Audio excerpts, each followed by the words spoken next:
Over the last few months, my iPhone home screen videos have taken off across Instagram and TikTok, millions of views, thousands of comments, and lots of questions about how I actually set this phone up.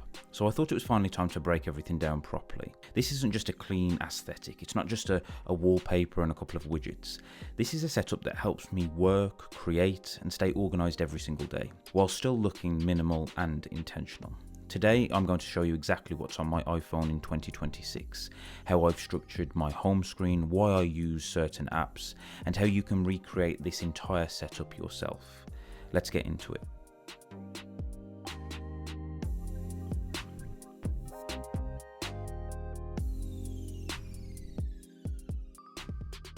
Before we get into the apps themselves, let me quickly talk about the phone and the overall layout. Right now I'm testing the iPhone Air while I wait for my S26 Ultra to arrive. That video will be live at the end of this week, so make sure you're subscribed if you want to see that. I've also just made a full video on the iPhone Air itself, so if you're interested in my thoughts on this device, I'll leave that linked below.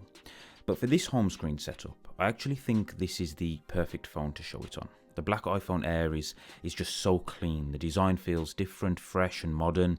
If you're someone looking for an iPhone that feels new again, this is the one. Now, onto the home screen itself. On social media, I've shown off both a light mode and dark mode version of this setup, and I switch between them constantly. The layout stays exactly the same. The only thing that changes is the wallpaper and the theme.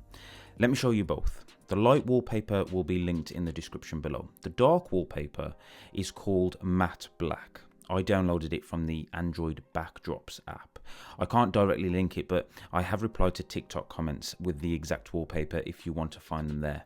Alternatively, if you've got a friend with an Android device, get them to download it and send it to you directly. Now, in terms of layout, it's very simple. On my main page, I have 3 widgets down the left-hand side: clock, calendar, and the not boring weather widget.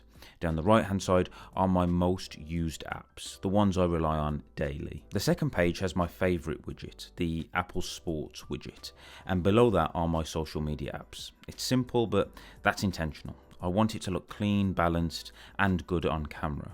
The reason I created the light version of this setup is because I am not the biggest fan of liquid glass. I found that using a light background with darker icons helps reduce that glass effect slightly and makes everything look sharper. That said, the dark mode version still looks incredibly clean on camera, especially on this black iPhone Air. Now let's talk about the apps I rely on every single day. These are the most important apps on my phone. Starting with email. I use Spark. I stopped using Apple Mail a long time ago. I've used Spark for years now, and I can confidently say it's the best free alternative out there. The interface is clean and easy to navigate, but what really makes Spark stand out is how smart it is. You get priority inbox sorting, quick replies, reminders to follow up on emails, and even built-in AI tools if you decide to go pro. I'm not even signed up to the Pro version, and I still prefer it over every other email app I've tried. It syncs perfectly across all of my devices, including Android, and I've had zero issues with that. For someone constantly switching between ecosystems, that reliability matters. Right next to that is ChatGPT. At this point, it's basically my personal assistant. I use it for everything: video ideas, writing descriptions, putting together lists of tags or hashtags, drafting emails, researching products, answering questions I'd normally Google.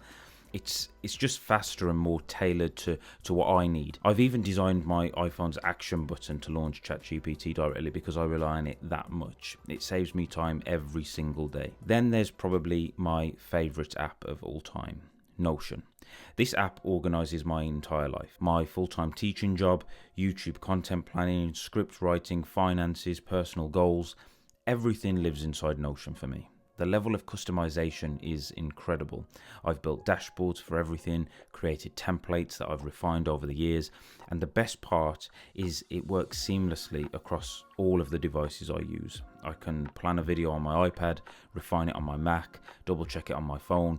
If you've never tried Notion, I cannot recommend downloading it enough. For managing the channel on the go, YouTube Studio is essential. I use it to track views, monitor performance, reply to comments, and keep an eye on earnings. It's not that flashy, but it's vital for any creator. Then there are the Apple essentials. Photos is obviously used all the time. It's also where my shorts land after I airdrop them from my Mac. It seems to have got a little unorganized over time, but for quick edits and storage it still works. Find My is another one of those apps I always rely on for tracking devices or seeing where friends and family are. That just works really well. Next to those is WhatsApp, and because I use Android devices regularly, WhatsApp is also an essential for me. I cannot live fully inside iMessage, so this keeps everything connected across all platforms. For music, I am using Apple Music. I do enjoy YouTube Music when I'm on Android, but Apple Music on iPhone is just so clean. It's well designed. It integrates perfectly with my HomePods, and I'm just in that app a lot. I love listening to music. Then there's the fitness apps. I used to run every single day. I'm trying to get back into that, but regardless, these are the apps I rely on when I am running. Nike Run Club has always been my favourite. The layout is clean, the stats are detailed, and the guided runs are genuinely motivating.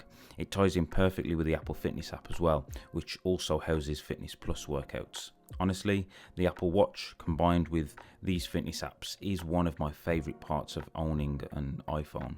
That fitness ecosystem really is best in class. And of course, the YouTube app is here also. I genuinely feel like I watch more YouTube than TV nowadays.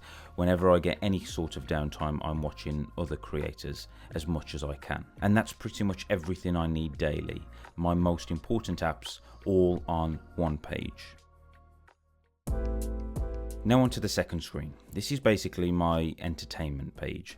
At the top, I've got the Apple Sports widget with all of my favourite teams added. This gives me live scores, recent results, upcoming games, everything I need at a glance. It's one of those widgets that's genuinely useful rather than just aesthetic. And if you don't already have the Apple Sports app installed, you definitely need to try it. The UI is incredibly clean. It doesn't have as much data as Google does, but that's kind of the point. It gives you exactly what you need in a really well designed interface. Paired with live activities on the lock screen, it's easily one of my favourite apps at the moment. They've even added men's tennis recently, which I love because now I can see live tennis scores alongside the football and everything else all in one place. Underneath that widget are my most used social apps: X, Instagram, TikTok and Pinterest. X is where I tend to keep up with tech news and conversations. Instagram and TikTok have been huge for me recently. The support over there has been crazy. So many new followers over the last few months. I'm posting there daily, so if you're not following already, definitely go and check that out. Pinterest is slightly different. I love using it for interior design inspiration, desk setup, studio ideas. Pinterest is where I go when I want inspiration. I'm actually considering starting to post more there as well this year, so that might be something to look out for. Before we wrap up, there are a couple of apps that aren't on my main home screens, but they are still a big part of my daily life. First up is Playtomic. I got into playing paddle last year, and this app has honestly transformed the experience for me. Yes, it's how I book courts, but it's so much more than that. Through Playtomic, I've been able to connect with new players, join open matches, train with different people, and even compete to improve my own personal ranking. It's made the sport far more accessible and far more social. I genuinely think it's one of the main reasons I've stuck with paddle. If you haven't tried it yet, I cannot recommend it enough. Just download Playtomic, see what's available near you. You might be surprised at how easy it is to get started and how addictive the sport actually is. The next app I want to mention isn't on my home screen either, but it is on my lock screen. It's called Left. The widget you're seeing here shows how many days are left in the year, but that's just scratching the surface. Left is designed to change how you perceive time. You can track time by days, weeks, months. It's fully customizable with different visual styles, milestone notifications and interactive widgets. There is a paid version, but the widget I'm using here works perfectly without paying. I love having something subtle on my lock screen like this that just reminds me how fast time's moving. It sounds simple, but it's surprisingly motivating. And that's my iPhone setup for 2026. Nothing crazy, nothing overcomplicated, just a layout that works for me. Over the years, I've realised that the very best home screen isn't the one with the most widgets or the most aesthetic tricks. It's the one that removes friction. Everything on my main page has a purpose. My most important tools are all one swipe away. My second page is for entertainment and inspiration, and everything else just stays out the way. The light and dark versions both feel intentional. The light mode helps reduce that liquid glass effect and keeps things feeling sharp and minimal. The dark mode, especially on this black iPhone Air, just looks really clean on camera. If you want to recreate this setup, the light wallpaper is linked in the description. The dark wallpaper is called Matte Black and can be found on the Backdrops app on Android. If you do have any questions about any of the apps, widgets or layout decisions, drop them in the comments and I will try my best to reply. So, what do you think about all of this? Let me know down below, and if you are still watching up to now, then hit the thumbs up button and think about subscribing to the channel to see lots more content like this. For now though, thanks for watching, and as always, I'll see you in the next video.